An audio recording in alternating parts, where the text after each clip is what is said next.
반갑습니다. 범이스입니다. 이번 소식은 운전자분들과 보행자 모두 해당되는 소식입니다.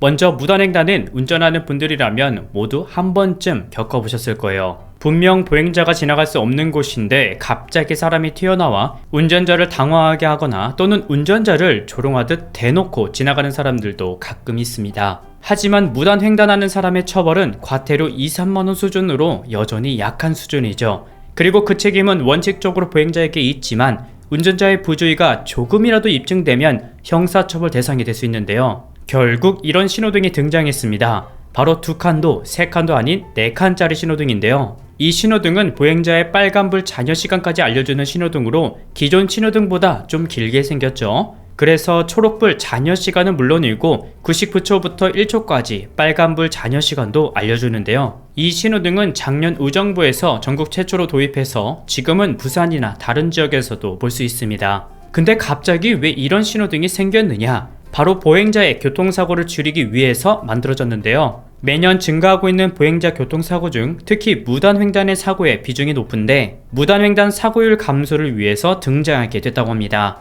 그래서 줄어드는 빨간색 숫자는 휴대폰과 바닥만 쳐다보는 보행자들의 시선을 끌고 무단횡단을 시도하기 전에 보행자 신호등에 몇 초가 남았는지 알려주게 되면 스스로 판단하고 기다리겠다는 결정 심리가 작용하기 때문에 결과적으로 무단횡단을 막을 수 있다고 해요. 실제로 용산구에서 시범 운영 당시 무단횡단하는 사람이 49%나 줄어들었다고 합니다. 이 소식에 일부 운전자들도 좋다는 의견이 많았습니다. 특히 우회전이나 사거리에서 갑자기 보행자 신호가 초록색으로 바뀌면 당황할 수 있지만 이제는 잔여 시간을 확인할 수 있기 때문에 미리 멈출 수 있기 때문이라고 해요. 그럼 여기서 운전자 신호등에도 잔여 시간을 도입하면 좋지 않냐라고 생각하는 분들도 계실 거예요. 하지만 운전자 신호에 잔여 시간을 도입하면 오히려 역효과가 날 것을 우려해서 통과되지 못했다고 합니다. 운전자들이 남은 시간을 보고 급가속하거나 또는 예측 출발하는 경우가 생길 수 있기 때문이라고 해요. 실제로 중국에서는 운전자 신호등 잔여 시간 표시를 도입했지만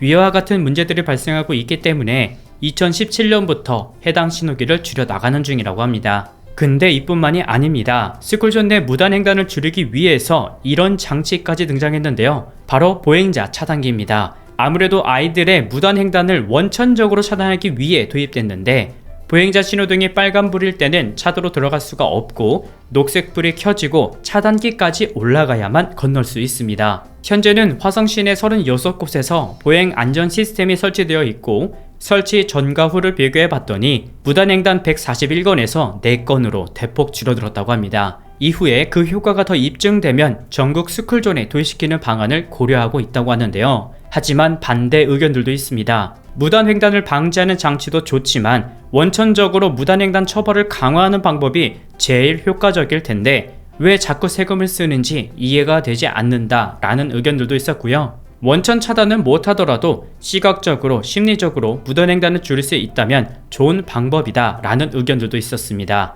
여러분들의 생각은 어떠신가요? 분명 최근 많은 운전자들이 새로 적용되는 도로교통법으로 인해 여전히 혼동되는 부분이 있습니다. 특히 무단횡단으로 인한 사고가 아직도 발생하고 있는데 운전자도 차에서 내리면 보행자가 되듯이 보행자도 차에 타면 운전자가 됩니다. 따라서 한쪽으로만 그 책임을 전가하지 말고 위 내용처럼 운전자와 보행자 둘 다 보호할 수 있는 규정들이 많이 논의되었으면 좋겠습니다. 오늘 준비한 내용은 여기까지고요. 저는 다음 영상에서 다시 인사드릴게요. 시청해주셔서 감사합니다.